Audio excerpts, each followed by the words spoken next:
السلام علیکم ورحمۃ اللہ وبرکاتہ۔ آفاق کو اپنے زخموں کا درد محسوس نہیں ہو رہا تھا۔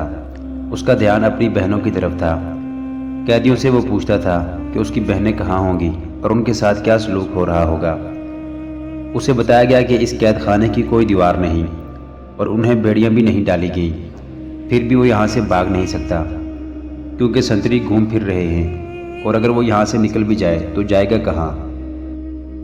کہیں نہ کہیں پکڑا جائے گا۔ اس کی سزا اتنی اذیت ناک موت ہوگی جس کا وہ تصور بھی نہیں کر سکتا۔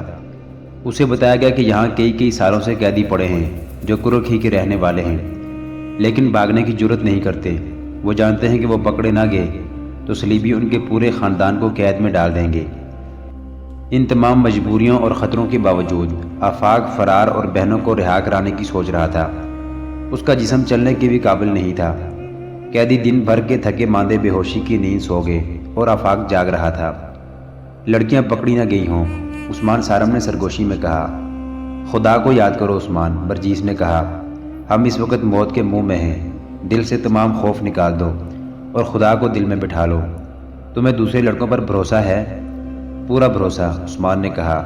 ان کی فکر نہ کرو، مجھے لڑکیوں کی فکر ہے۔ خدا کو یاد کرو، برجیس نے کہا۔ ہم چوری کرنے نہیں آئے، اللہ مدد کرے گا۔ اس وقت عثمان سارم اور برجیس گھر میں نہیں تھے۔ وہ اس عمارت سے جس میں مغویہ لڑکیاں تھیں اتنی دور جھاڑیوں میں چھپے ہوئے تھے جہاں سے عمارت انہیں اپنے سر پر کھڑی نظر آ رہی تھی۔ ان کے ساتھ ساتھی ان سے تھوڑی ہی دور بکھر کر انہی کی طرح چھپے ہوئے تھے۔ برجیس نے انہیں اچھی طرح بتا دیا تھا کہ کون سے اشارے پر انہیں کیا کرنا ہے۔ عثمان سارم کو ان 4 لڑکیوں کا غم تھا جو فوجی سامان اور گھاس کو آگ لگانے کے لیے گئی تھی۔ ان میں اس کی اپنی بہن النور بھی تھی۔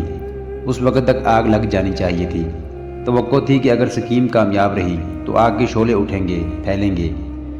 اس عمارت سے تمام کمانڈر وغیرہ آگ کی طرف بھاگیں گے، جو ایک قدرتی رد عمل تھا، کیونکہ فوجی سامان کو آگ لگنے کی صورت میں وہ اپنی محفل عیش و طرب میں مگن نہیں رہ سکتے تھے۔ ان کے جاتے ہی ان نوجوانوں کو عمارت پر ٹوٹ پڑنا تھا، مگر لڑکیوں کو گئے بہت وقت ہو گیا تھا۔ شاید سنتری نے انہیں روک کر واپس بھیج دیا ہوگا۔ لڑکیاں ابھی سنتری تک ہی نہیں پہنچی تھی کیونکہ وہاں سنتری تھا ہی نہیں۔ سنتری کا نہ ہونا خطرہ تھا کیونکہ زندہ رہنے کی صورت میں وہ انہیں آگ لگاتے پکڑ سکتا تھا۔ لڑکیوں نے سنتری کو ڈھونڈنا شروع کر دیا۔ وہ خشک گھاس کے پہاڑوں جیسے ڈھیروں کے پاس سے گزر رہی تھی۔ اندھیرے میں انہیں خیموں کے انبار نظر نہیں آ رہے تھے۔ وہ اکٹھی جا رہی تھی۔ انہیں ایک جگہ ڈنڈے سے بندھی ہوئی مشعل کا شعلہ نظر آیا۔ وہ ادھر چلی گئی۔ سنتری سامنے آ گیا۔ مشعل کا ڈنڈا زمین میں گڑا ہوا تھا۔ سنتری نے مشعل اٹھا لی اور لڑکیوں کے قریب آ کر انہیں روکا۔ وہ لڑکیوں کا بھڑکیلا لباس اور سج دج دیکھ کر مرعوب ہو گیا۔ ان کے ساتھ ایک نوکرانی تھی جس نے سر پر گٹھڑی سی اٹھا رکھی تھی۔ سنتری نے ان سے پوچھا کہ وہ کون ہیں اور کہاں جا رہی ہیں۔ معلوم ہوتا ہے ہم غلط راستے پر آ گئی ہیں، النور نے بڑی شوق ہنسی سے کہا۔ شاہ رینالڈ کا دعوت نامہ آیا تھا، ہم نے رات کو آنے کا وعدہ کیا تھا۔ ذرا دیر ہوگی تو کسی نے بتایا کہ یہ راستہ چھوٹا ہے، یہاں تو آگے معلوم ہوتا ہے کہ گھوڑے وغیرہ بندھے ہوئے ہیں، ہم کدھر جائیں؟ ایک معمولی سے سنتری پر رعب طاری کرنے کے لیے شاہ رینالڈ کا نام ہی کافی تھا۔ وہ جانتا تھا کہ صلیبی بادشاہ کس قماش کے لوگ ہیں۔ رینالڈ نے ان لڑکیوں کو عیش و عشرت اور ناچ گانے کے لیے بلایا ہوگا۔ لڑکیوں کے لباس، عمریں اور ان کی شکل و صورت اور النور کے بات کرنے کا نڈر اور کھلنڈرا انداز بتا رہا تھا کہ یہ اس کے اعلیٰ حکام کے مطلب کی لڑکیاں ہیں۔ اس نے انہیں راستہ بتانا شروع کر دیا۔ ایک لڑکی اس کے پیچھے ہو گئی اور اتنی زور سے خنجر اس کی پیٹھ میں گھونپا کہ دل کو چیرتا آگے نکل گیا۔ اس کے ہاتھ سے مشعل گر پڑی۔ النور نے مشعل پر دونوں پاؤں رکھ کر اس کا شعلہ بجھا دیا۔ باقی لڑکیوں نے بھی سنتری کے جسم میں اپنا خنجر داخل کر دیا۔ سنتری کی آواز بھی نہ نکلی۔ برجیس نے انہیں بتایا تھا کہ گھاس کو آگ لگے گی تو اس کی روشنی میں انہیں خیموں کے ڈھیر اور گاڑیاں نظر آ جائیں گی۔ گھاس کے پہاڑ تو انہیں اندھیرے میں بھی نظر آ رہے تھے۔ جو لڑکی نوکرانی بنی ہوئی تھی اس نے جلدی سے سر سے گٹھڑی اتاری۔ اس میں آتش گیر مادہ اور آگ لگانے کا سامان تھا۔ انہوں نے گھاس کے ایک ڈھیر کو آگ لگا دی، پھر دوسرے اور تیسرے کو، اور ذرا سی دیر میں تمام ڈھیروں کو آگ لگ گئی۔ اب خطرہ بڑھ گیا تھا کیونکہ روشنی ہو گئی تھی۔ تھوڑی دور انہیں لپٹے ہوئے خیموں کے ڈھیر نظر آ گئے۔ یہ کپڑا تھا، اسے آگ لگانا مشکل نہ تھا۔ خیمے بھی جلنے لگے۔ خالی گھوڑا گاڑیاں ایک دوسرے کے ساتھ کھڑی تھیں۔ لڑکیوں میں غیر معمولی پھرتی آ گئی تھی۔ انہوں نے 3-4 گاڑیوں پر آتش گیر مادہ پھینکا اور آگ لگا دی۔ اتنی دیر میں گھاس کے شعلے آسمان تک پہنچنے لگے۔ لڑکیاں گھوڑوں کی طرف بھاگیں۔ ابھی تک کوئی بیدار نہیں ہوا تھا۔ لڑکیوں نے خنجروں سے وہ لمبے لمبے رسے کاٹ دیے جن کے سرے زمین میں دبے ہوئے تھے، اور ہر رسے کے ساتھ 40 سے 50 گھوڑے بندھے ہوئے تھے۔ لڑکیوں نے چند ایک گھوڑوں کو خنجر مارے۔ وہ بدک کر اور شعلوں کے ڈر سے ہیبت ناک آواز سے ہنہنانے لگے اور اندھا دھند بھاگنے لگے۔ جو گھوڑے کھل نہ سکے انہوں نے ادم بپا کر دیا۔ معلوم نہیں کتنے گھوڑے کھل کر ادھر ادھر دوڑنے اور ہنہنانے لگے۔ اونٹ کھلے تھے اور آرام سے بیٹھے تھے۔ وہ اٹھ کھڑے ہوئے اور اندھا دھند بھاگنے لگے۔ چاروں لڑکیاں بے لگام گھوڑوں اور بے مہار اونٹوں کے نرغے میں آ گئیں۔ دوسری طرف شعلے تھے جن کی تپش دور سے بھی جسموں کو جلاتی تھی، اور جانوروں کے اس قدر زیادہ شور و غل اور دھماکوں جیسے ٹاپوں سے فوج بیدار ہو گئی۔ مغویہ لڑکیوں کو دلہنیں بنا دیا گیا تھا۔ دونوں کے کمروں میں بیک وقت ایک ایک آدمی داخل ہوا۔ یہ صلیبیوں کے جنگجو حکمران تھے۔ وہ شراب میں بدمست تھے۔ خادمائیں باہر نکل گئیں۔ لڑکیاں کمروں میں بھاگ دوڑ کر پناہیں ڈھونڈنے لگیں۔ ان کی عصمت کا پاسبان خدا کے سوا کوئی نہ تھا۔ ایک لڑکی 2 زانوں گر پڑی اور ہاتھ جوڑ کر رو کر خدا کو مدد کے لیے پکارا۔ صلیبی نے کہہ لگایا اور اس کی طرف بڑھا۔ باہر سے شور و غل سنائی دیا۔ یہ غیر معمولی شور تھا۔ اس نے دروازہ کھول کر دیکھا تو ایسے لگا جیسے پورے شہر کو آگ لگ گئی ہو۔ گھوڑوں اور اونٹوں کی خوف زدگی کا یہ عالم کہ کچھ گھوڑے اس بلندی پر بھی چڑھ آئے جس پر یہ عمارت تھی۔ اس کا نشہ فوراً اتر گیا۔ دوسرا بھی باہر نکل آیا۔ 2-3 آدمی دوڑتے آئے اور گھبراتے ہوئے لہجے میں کہا کہ گھاس، خیموں اور گاڑیوں کو آگ لگ گئی ہے۔ دوڑتے ہوئے جانوروں نے کئی آدمیوں کو کچل دیا ہے۔ اگر آگ شہر کو لگتی تو یہ حکام پرواہ نہ کرتے۔ وہاں فوج کا سامان جل رہا تھا اور فوج کے سینکڑوں جانور کھل گئے تھے۔ ذرا سی دیر میں تمام حکمران اور کمانڈر اور وہاں جو کوئی بھی تھا دوڑتے نکل گئے۔ وہ اپنی نگرانی میں آگ بجھانے کا بندوبست کرنا چاہتے تھے۔ اس عمارت کے ارد گرد جو مسلح پہرا تھا وہ بھی وہاں سے ہٹ گیا۔ باڈی گارڈز بھی اپنے حکام کے پیچھے دوڑتے گئے۔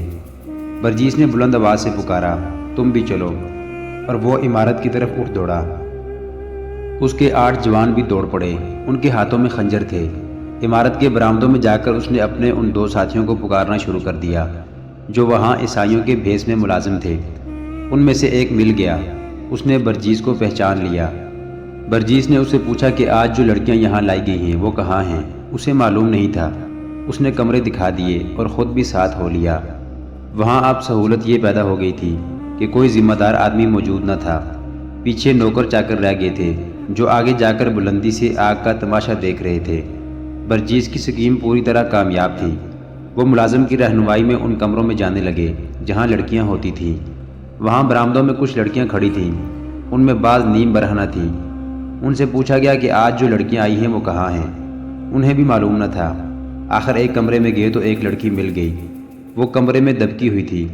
عثمان سارم اور اس کے بعض ساتھیوں نے اسے دن کے وقت دیکھا تھا جب ان دونوں کو لیے ہوئے قافلے کے ساتھ لے جایا جا رہا تھا۔ برجیس کی پارٹی کے تمام آدمی نقاب پوش تھے۔ انہیں دیکھ کر لڑکی نے چیخ ماری۔ برجیس نے اسے بتایا کہ وہ مسلمان ہیں اور اسے رہا کرانے آئے ہیں، مگر وہ لڑکی اتنی ڈری ہوئی تھی کہ ان کے ہاتھ نہیں آ رہی تھی۔ انہوں نے اسے زبردستی اٹھا لیا۔ دوسرے کمرے میں اس کی بہن مل گئی۔ اس کا رد عمل بھی یہی تھا۔ اسے بھی زبردستی اٹھایا گیا۔ دوسری لڑکیاں جو ایک عرصے سے صلیبیوں کے پاس تھی یہ منظر دیکھ رہی تھی۔ وہ آدمیوں کو ڈاکو سمجھ کر ادھر ادھر بھاگ گئی۔ مغویہ بہنیں چیخو پکار کر رہی تھیں۔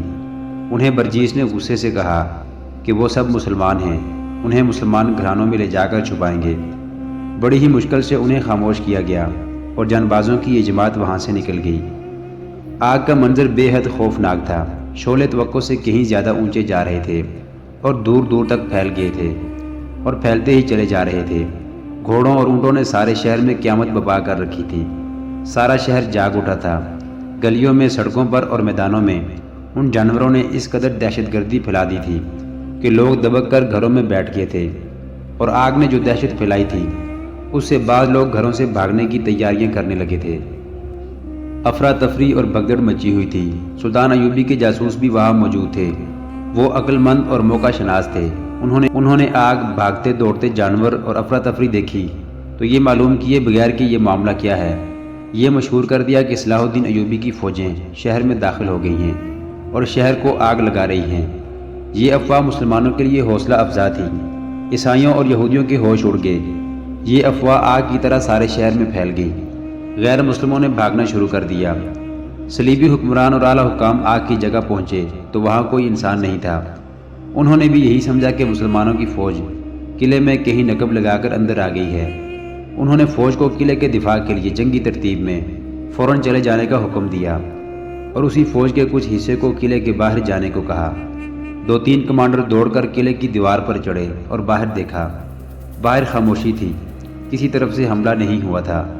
قلعے کا عقبی دروازہ کھول دیا گیا تاکہ فوج باہر جا سکے۔ رات کے وقت قلعے کا دروازہ نہیں کھولا جاتا تھا، لیکن اس خیال سے دروازہ کھول دیا گیا کہ سلطان ایوبی کا کوئی جان باز دستہ اندر آ گیا ہے جس نے بھگدڑ مچا دی ہے۔ یہ باہر کے حملے کا پیش خیمہ ہے، فوج آ رہی ہوگی۔ اس فوج کو شہر سے دور روکنے کے لیے صلیبیوں نے رات کو ہی فوج باہر بھیج دی اور دروازہ کھولنے کا خطرہ مول لے لیا۔ یہ فیصلہ دراصل گھبراہٹ میں کیا گیا تھا اور یہ ایک غلط فیصلہ تھا۔ بعض غیر مسلموں نے جو عقبی دروازے کے قریب تھے دیکھ لیا کہ وہ دروازہ کھل گیا ہے۔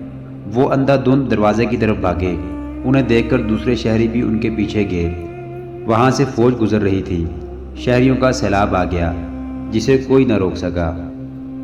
محترم ناظرین، سلطان صلاح الدین ایوبی کی زندگی کے واقعات پر مشتمل سیریز دیکھنے کے لیے چینل کو سبسکرائب ضرور کر لیں۔ گزشتہ اقساط دیکھنے کے لیے چینل پر پلے لسٹ کا وزٹ کریں۔ ویڈیو کو لائک اور شیئر ضرور کیجیے۔ کمنٹ باکس میں اللہ اکبر ضرور ٹائپ کریں۔ اللہ آپ کا حامی و ناصر ہو۔